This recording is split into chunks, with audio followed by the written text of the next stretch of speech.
Hi, it's Ashley from Sweet Dreams Bake Shop, and welcome back to my channel where I make a lot of cake and cookie decorating tutorials as well as give a lot of baking business tips. And today I'm going to show you how I made this huge Friends sugar cookie. So there actually are a few different steps that you need to take in order to make a very large sugar cookie. When making something this large, if you were to cut it off of the mat and then try to transfer it onto your baking sheet, it would be a little bit tricky. So I know it seems like a big no-no to cut anything on your mat, especially if you're using a Silpat like this. But if you're very, very careful, you can avoid gouging the mat with your pen blade, X-Acto knife, or just a really sharp knife that you're using. The way that you do that is you just carefully cut, but don't cut all the way down. Try not to drag that tip all the way down, or else you will create dents and scars in your mat. So instead, you want to make sure that you just kind of brush it along and then you can pull the dough away. This method might create a little bit of a jagged edge, but it'll be totally fine. Just go ahead and press in that dough with your finger to make sure that the edges stay nice and clean. I'm using pipe and flood consistency on here for the royal icing. If you want to know what that means, you can check out this video in the upper right hand corner. But in short, it's a consistency that is pipeable and it doesn't flood all over the place. So you get a really beautiful flat flood. My royal icing recipe is 1 cup of powdered or confectioner's sugar to 1 tablespoon of meringue powder and then as much water as needed. I don't give a direct measurement for water just because of the humidity levels in where you live might be a little bit different, so that might mean you might add more water or less water depending on where you live.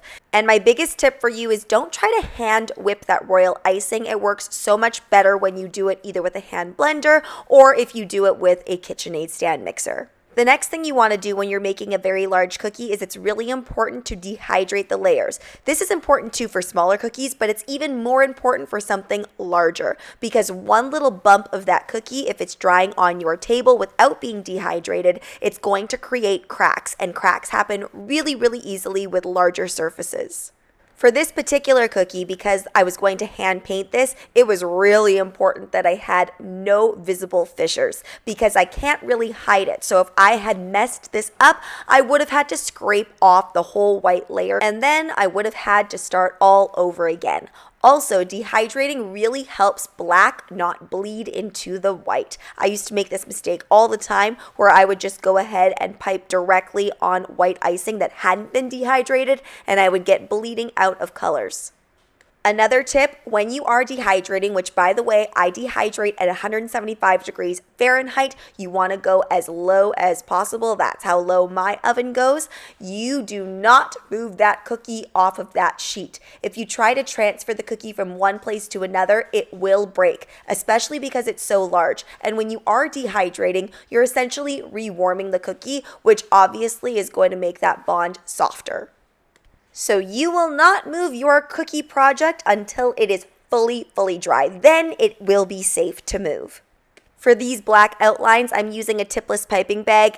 And I'm saying that it's a tipless piping bag. It's actually just a regular piping bag where I cut off the tip, so it doesn't work as well. But do opt for a tipless piping bag if you have that option.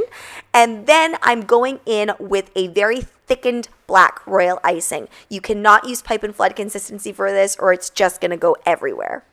I let this dry fully overnight only because it's such a dark icing, so I didn't want to pick up any of that black and then drag it into my drawing.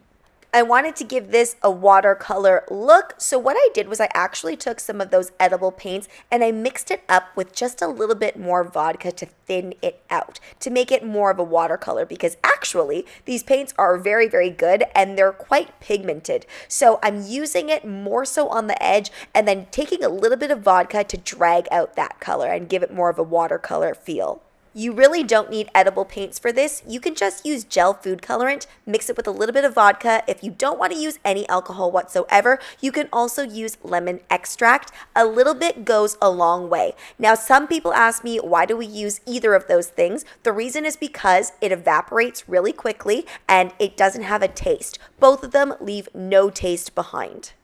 The reason that I personally choose vodka over the lemon extract is one, I have a giant bottle of it that I bought a long time ago, and I can't seem to find giant bottles of lemon extract, so that's one reason. And then the other reason is that I find I can get a purer color from using vodka. And it does matter which vodka that you use. If you use Everclear or something that has a really, really high proof level, that's going to give you probably the best consistency, both for actual gel food colorants and luster dust if you're going to mix something up and use it as a paint.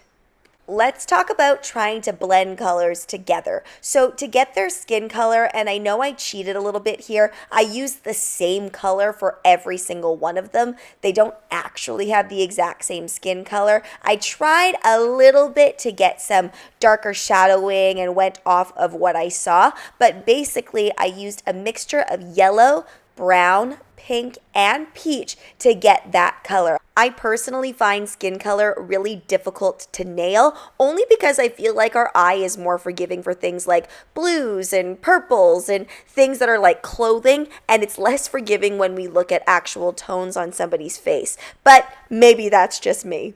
I took some liberties here, and anything that was pure black in the photo, I just filled in with that same royal icing consistency that I used to pipe the entire outline. And I have to say that using this palette knife technique was very satisfying. You just brush it all the way through, and when you have the right consistency, it can work really well.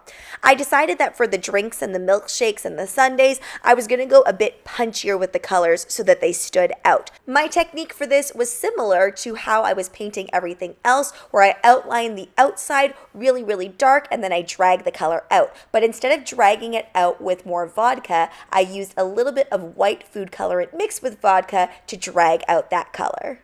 I had so much fun making this one. It's such an iconic picture, and I really loved turning it into a piece of edible art.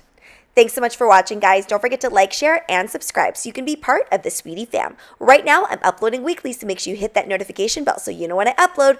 Also, be sure to comment, request, or ask a question. I love hearing from you guys, and let me know down in the comments below, how much would you charge for this cookie? Because I'm going to be releasing that information in an upcoming short.